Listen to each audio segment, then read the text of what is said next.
Okay, so buen Camino, everyone.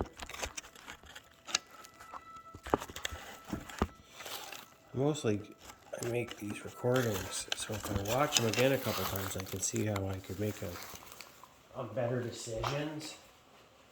So this is my pack for walking the Camino de Santiago via the French way.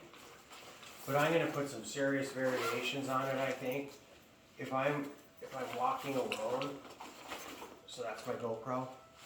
Got my sunglasses back here, ready to make the baby pose. Okay. I want to throw that away. This was given to me by a man that's just a brilliant artist. And he said that came from Mount Athos, because that was a pilgrimage he makes. It's in Greece, and women aren't allowed. And it's just because these monks gave away all their possessions. There are places on these islands that are obviously, but the point is, in these sacred places, they're not, because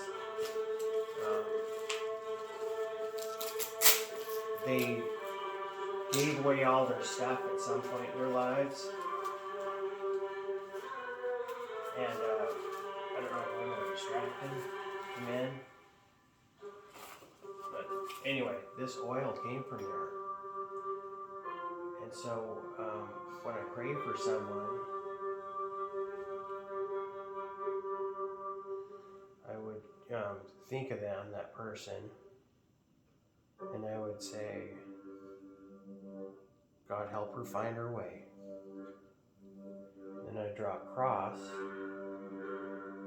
in this, what seems to be lavender oil. He brought it back from Mount Athos, that was blessed by a monk. And if that, I think that there's things that are placebos in your life, and then there's things that are gospel in your life. The decision you make based on it, there, is what gives it, it gives its power. I may just go smaller. I was thinking about taking this big old beast with me. That's a pretty big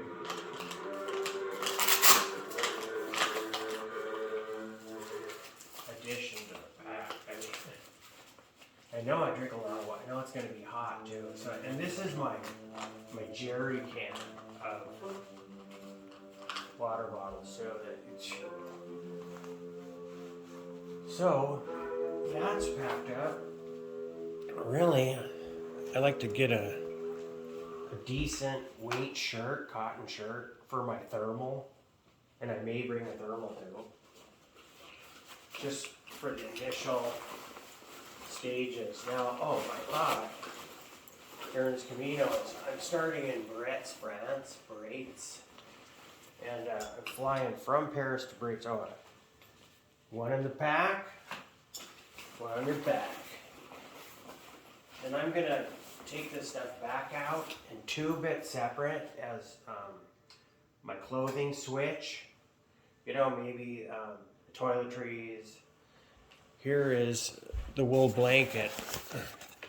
I'm cursed if I don't bring it. I'm cursed if I do. I left this in Portugal last time, and thank God that guy Julian that supplied me with that oil.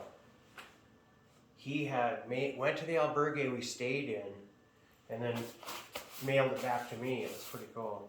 And it's like they opened it up. I could tell everyone's like, what the hell does this guy want to spend all this money to bring an old blanket back? Well, this blanket's been on my Camino every time, right? And it seems when I send it forward, something mysteriously goes wrong, and I freeze my ass off and wish I'd had it. Or it's a little bit heavier on my back. So my thought is, under, over, side, middle of the back.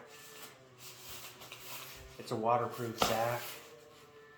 This year I'm bringing an umbrella, an ultralight umbrella, because the sun is so hot.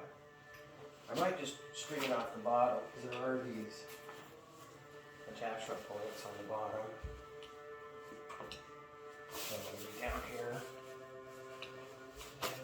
And then some sort of iPod. Maybe identifier who the hell I am. So I'm walking the Camino to Santiago. It's a walk that people from all over the world do it, and you can look it up on any website. Basically, where you start from. Some people start from the front of their house. Oh, by the way, European switchover with a USB. That'll charge everything I got if I have the right plugs. This is a little iPod I've had. It sits in a junk drawer, but it's got a whole bunch of good tunes, and I brought it on my first Camino, and I really liked it. But I think, yeah, you plug in a set of headphones to this one. So it's not Bluetooth. Old school. So I'll put it here. Now, the umbrella is going to cut down a lot of the heat from the sun. See, you get a silver top, black inside, and the heat that reflects from the ground up is absorbed into the top of the umbrella. It's black, so it passes up through you, right? It's automatically coming up, but this is a focused black top environment. You could do the sides on it. On the outside, it's like a mylar silver surface that reflects light. So this umbrella, what I'll do is I'll attach it right here, and I'll walk with kind of a sun shield. It's like 15 degrees difference. So that's my initial setup. And then somewhere around here, I've got to find, I've got a rain poncho for a backpack. I'll probably bring that too. But so I think between the two, I'm voting for this one. This is what I'm bringing. I like this too because this extension is the +10, right? So if you don't need a bigger backpack, this stuff just goes right in, cinches right up. Just cinch like this. And then, where's this one? And this. This is another big pouch inside there too. This comes up here. This is a really cool bag. And these go here. Now, if I do go alone, I have a, what the hell? Oh, if I do go alone, I have a seat to put stuff next to me because I have an extra thing. So see this right here? This double loop? This double loop is used for trekking poles, but I'm going to use it for one of the attachments on the umbrella. So, I like these hooks too because I can weigh stuff, you know?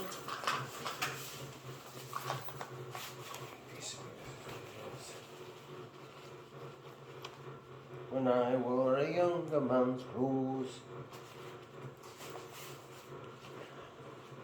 So this is here. Obviously I gotta put the sleeping bag on right now. But it's a good pack. It's a heavier pack because it's got more padding and stuff, but I think this one will go with. Boom. Now, I got one more ticket to buy.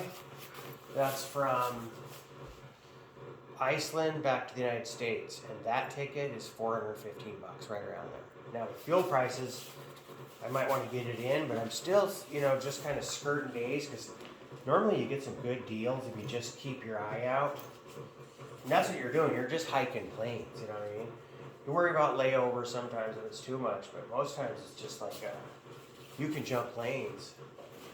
And well, how much did it cost me? So I spent about $78 from Paris down to Barrett's. And I may start walking from there, cut down through the Nordic Camino, which I got to look at on a map, cut down through there, and then join the Camino France via that route. Totally skip Saint Jean this time.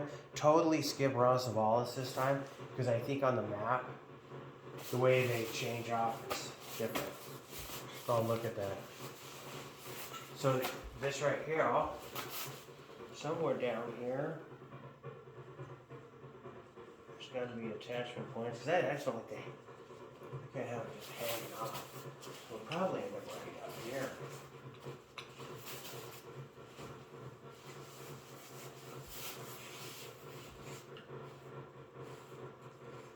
Wherever. Anyway, so that's that.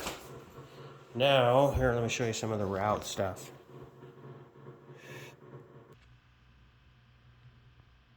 Alrighty then. So basically what you're looking at is the flight. This is coming from Paris, France. I'm flying to just by Beyond, where we were last time, and we shuttled in there.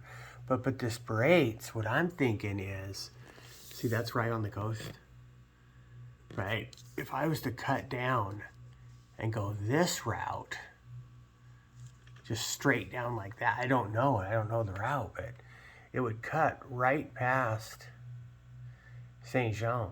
But it would just be a different starting spot to get to somewhere on this red line. This is the Camino de Santiago right here. This is Santiago. And I'll explain that in a minute. The point is that right now I'm flying into here, and I have a chance to either shuttle to here or just walk. And it looks like it's about the same distance. And it almost looks as though I'm skirting something there. So it'd be up here, and then I'd cut down.